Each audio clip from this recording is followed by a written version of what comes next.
চেন্নাইতে ঘটে যায় 6টি খুন, যেখানে কেউই লাশকে শনাক্ত করতে পারে না, কারণ লাশগুলিকে পুড়িয়ে ফেলে রেখে যাওয়া হয়।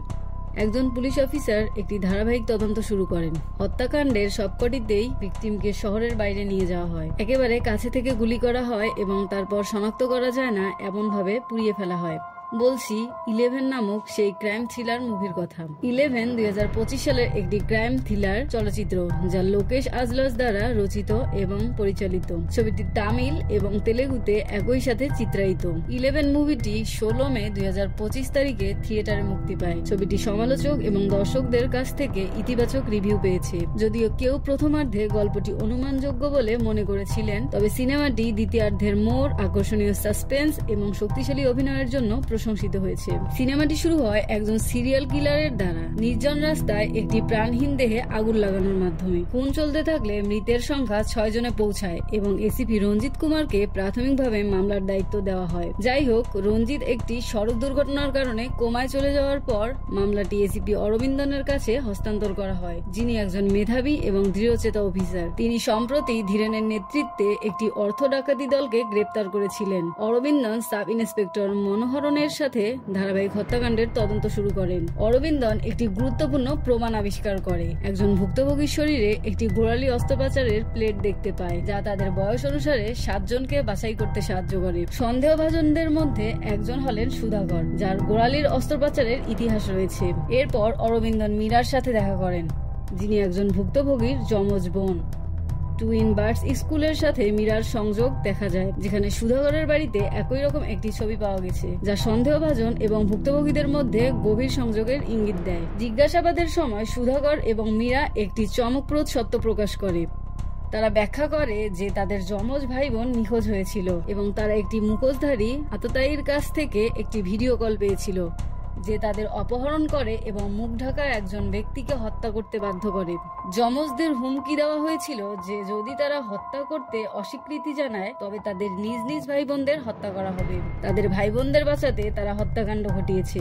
যাই হোক, পরে তারা আবিষ্কার করে যে তারা অজান্তেই তাদের নিজস্ব যমজদের হত্যা করেছে, যাদের সেই সময় কাপড় দিয়ে মুখ ঢাকা ছিল। পুলিশ তদন্ত এড়াতে সুরেন্দ্র এবং তারা সুধাকর এবং মীরার পরিচয় ধরে নেয়। অরবিন্দন জানতে পারে যে যমজদের মধ্যে একমাত্র সংযোগ হলো তাদের school, twin birds matriculation school. Surendra এবং তারা সন্দেহ করে যে তাদের সহপাঠী বেঞ্জামিন এই ভয়াবহ ষড়যন্ত্রের পিছনে থাকতে পারে। শান্তির কাছ থেকে তারা বেঞ্জামিন এবং ফ্রান্সিসের গল্প জানতে পারে। বেঞ্জামিন এবং ফ্রান্সিস দুই যমজ ভাই।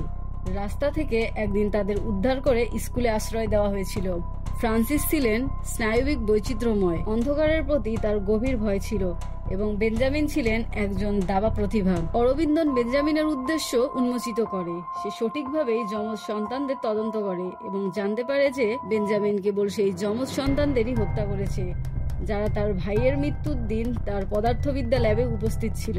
অরবিন্দন স্কুলের সংবাদদাতা শান্তির সাথে দেখা করার সিদ্ধান্ত নেন, যমজ ভাইদের অতীত এবং বেঞ্জামিনের সাথে সম্ভাব্য সংযোগ সম্পর্কে আরো তথ্য জানতে। শান্তি এবং তার স্বামী রবি যমজ ভাই বেঞ্জামিন এবং ফ্রান্সিসকে দত্তক নেন, বেঞ্জামিনের দাবা প্রতিভায় মুগ্ধ হয়ে।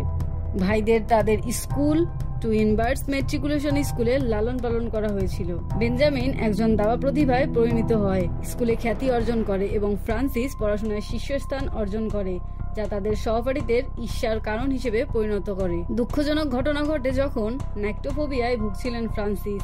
তার সহপাঠীরা তাকে উপহাস করে এবং একটি অন্ধকার রসায়ন ল্যাবে আটকে রাখেন। এর ফলে তার মারাত্মক মৃগী রোগের আক্রমণ ঘটে। পদার্থবিদ্যা ল্যাবে থাকা বেঞ্জামিন তার ভাইকে বাঁচাতে পারেননি। ফ্রান্সিসের মৃত্যুর পর বেঞ্জামিনকে মা হেলেন দেখাশোনা করতেন এবং পরে একটি অজানা পরিবার তাকে দত্তক নেন। শান্তি প্রকাশ করেন যে স্কুলের সুনাম রক্ষা করার জন্য তার স্বামী ফ্রান্সিসের মৃত্যু গোপন রেখেছিলেন। তবে পরে স্কুলটি আগুনে পুড়ে ধ্বংস হয়ে যায় এবং অতিরিক্ত মদ্যপানের কারণে রবিও মারা যায়। অরবিন্দন সহপাঠীদের রেকর্ড সংগ্রহ করে এবং খেয়াল করে যে বেঞ্জামিন তাদের জন্মদিনে যমজ সন্তানদের লক্ষ্যবস্তু করেছে। তারা ধারণা করে যে বাকি যমজ ভাই বোন সঞ্জনা, অঞ্জনা এবং ধীরন ধীরজ সম্ভাব্য লক্ষ্যবস্তু হতে পারে। অরবিন্দন সঞ্জনা এবং অঞ্জনাকে রক্ষা করার জন্য তাৎক্ষণিক পদক্ষেপ নেয়। অরবিন্দনের প্রতি অনুভূতি থাকা সঞ্জন তার উপর যে বিপদ আসন্ন তা জানে না। তদন্ত মোড় নেয় তখন যখন অরবিন্দন ধীরনের পোড়ামৃত দেহ আবিষ্কার করে।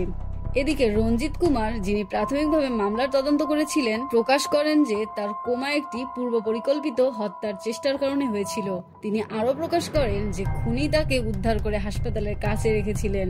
অরবিন্দন শান্তির কাছে জানতে পারেন যে বেঞ্জামিন প্রতি বছর ফ্রান্সিসের মৃত্যুবার্ষিকীতে ফ্রান্সিসের কবরস্থানে যান ফুলের তোড়া দিতে। অরবিন্দন কবরস্থানে ছুটে যান এবং দেখতে পান যে মনোহর ছদ্মবেশে বেঞ্জামিন হয়ে সেখানে আসে। তীব্র ধাওয়ার পর অরবিন্দন বেঞ্জামিনকে হারিয়ে অঞ্জনা এবং সঞ্জনাকে রক্ষা করার জন্য ছুটে যান, কিন্তু দেখেন সেখানে মনোহর তাদেরকে বেঁধে রেখেছে।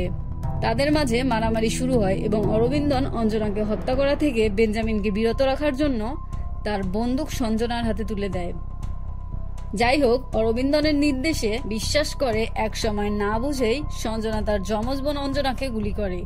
এরপর সত্য প্রকাশ পায় যে অরবিন্দনই আসল বেঞ্জামিন। ফ্রান্সিসের মৃত্যুর জন্য দায়ী তার সহপাঠীদের বিরুদ্ধে প্রতিশোধ নেওয়ার পরিকল্পনা করেছিল সেই বেঞ্জামিন।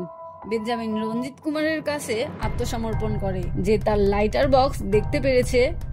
বেঞ্জামিন রঞ্জিত কুমারের কাছে স্বীকার করে যে সে তার ভাই ফ্রান্সিসের মৃত্যুর প্রতিশোধ নেওয়ার জন্য আইপিএস এর ক্যারিয়ার অনুসরণ করেছিলেন এবং পুলিশ হয়ে ওঠে। সে তার ভাইয়ের মৃত্যুর জন্য দায়ী 10 জন যমজ ভাইকে হত্যা করে। সে আরো প্রকাশ করে যে রঞ্জিতকে বিভ্রান্ত করতে এবং মামলাটি নিজের হাতে নেওয়ার জন্য সে সড়ক দুর্ঘটনার পরিকল্পনা করেছিল এবং মনোহরের ছেলেকে হত্যার হুমকিও দিয়েছিল। অঞ্জনাকে হত্যা করার সময় নিজেকে রক্ষা করার জন্য তাকে বেঞ্জামিনের চরিত্রে অভিনয় করতে বাধ্য করেছিল। বেঞ্জামিন ওরফে অরবিন্দনকে তার অপরাধের জন্য মৃত্যুদণ্ড দেওয়া হয়। শীঘ্রই রঞ্জিত অবাক হয়ে যায় যখন জানতে পারে যে বেঞ্জামিন চতুরতার সাথে একটি অজানা মৃতদেহ পুড়িয়ে দিয়েছে এবং ধীরনের নামে দাবি করেছে এবং স্বেচ্ছায় তাকে রঞ্জিতের কাছে খুনি হিসেবে প্রকাশ করেছে, যাতে সে ধীরনের আরো কাছে পৌঁছায়, যে তখন জেলে বন্দী ছিল, যাকে সে ধীরনের আসল পরিচয় না জেনেই অর্থ ডাকাতির মামলায় গ্রেপ্তার করেছিল। রঞ্জিত কুমার এবং মনোহর ধীরনকে রক্ষা করার আগেই বেঞ্জামিন তার প্রতিশোধ গ্রহণের জন্য কারাগারে তাকে হত্যা করে।